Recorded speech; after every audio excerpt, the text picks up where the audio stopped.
the first test we're going to be doing is going to be an ankle planar flexion MMT. So I have my lovely patient here with me.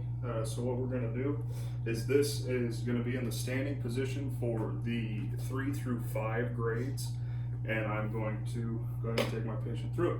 So hi Haley, my name's Jeff. I'm going to be your student physical therapist today. How you doing? Good. How are you? I'm doing great. So what I want you to do is just go ahead and follow me. Okay. I'm going to have you stand just like this against the wall. Okay, hands on the wall. Okay, just kind of think your fingertips, they're really just there for balance. Okay, so the first thing I'm going to have her do is I'm going to have you just lift up onto your toes as high as you can. Okay, and I'm going to take a measurement here. Good, and relax. Okay, good.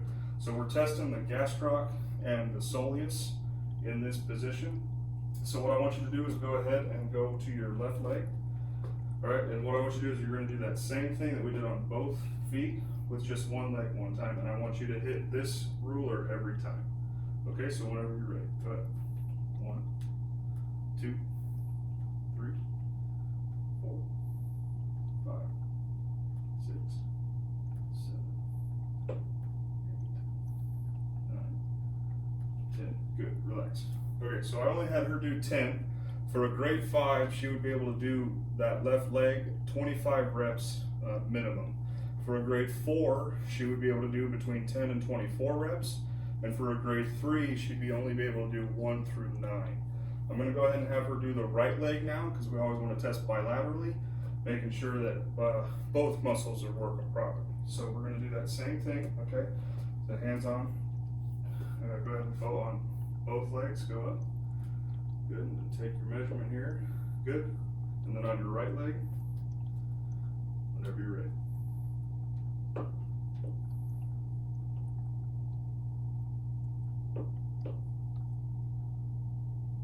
Good, 6. Testing again the gastroc, which is the tibial division, and it is S1, S2. Okay, so we are still doing the planar flexion MMT, but now we're doing the grades 0 through 2. So instead of the standing position, we have the patient in prone or on their stomach with their feet hanging off of the table. So what we're doing here is I'm going to have you slide down a little bit more. It's okay. Thank you. Perfect. All right. Make sure we want to see the foot. And what we're doing here is we want to palpate the gastroc, okay? And then what I'm going to have the patient do is when you're ready, point your toes toward the ceiling as far as you can, okay? And good, and relax. And go ahead one more time. Good, relax. So she was able to have full range of motion, and I could feel contraction of the gastroc, so that would be a grade 2. If she was able to barely move or no movement of the foot into that planar flexion, but I still felt the contraction of the gastroc, that would be a grade 1. And if there was no movement at the foot and there was no palpable contraction of the gastroc, that would be a grade 0. We are going to go ahead and do the other foot now, because we always want to compare bilaterally. So I have the gastroc right here. So go ahead and point your toes toward the ceiling if you can. Good, and relax. Now that would be a grade 2. All right, so for the second exercise that we're going to do, we're going to do an eversion tarsal joint range of motion. So I have my patient in the supine position, and just to get some landmarks here, I'm going to do some palpation.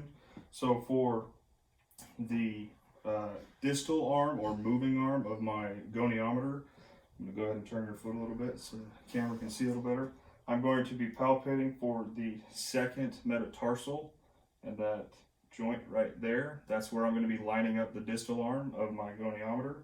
My fulcrum is going to be between the lateral malleolus, which is right here, and the medial malleolus, which is on, again, that medial side, and that talocrural box pretty much is right where that fulcrum will lie. And then I'm going to slide up the tibia to the tibial tuberosity, and that's where my proximal arm of my goniometer is going to line up to take this measurement. So this is going to be the foot is going to be slightly dorsiflexed and then abducted to make sure that we don't have too much calcaneal movement so we get a true table joint range of motion. So here we go. So I have done my palpations. So a quick range of motion measurement on your left ankle right now. Okay. So what I want you to do is I'm going to go ahead and have your toes, bring your toes toward your body. Perfect, good. And then go ahead, get me lined up here.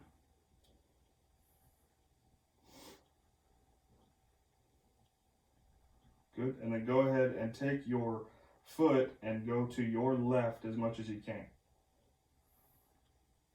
Good.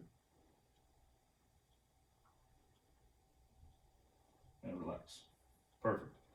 So she came out at about 16 degrees range of motion, and the normal range of motion for this measurement is about 20. So she's right there.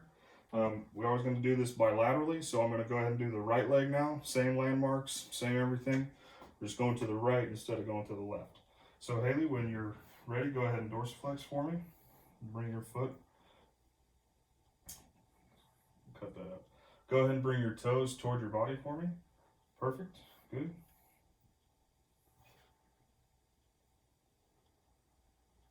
Okay, and then when you're ready, go ahead and take your foot and go to the right as far as you can.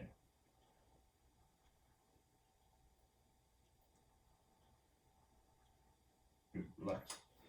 And that was about 16 degrees as well, so she's pretty even on both sets, on both legs. You are also going to, at the end range of motion, you're going to have a firm end feel.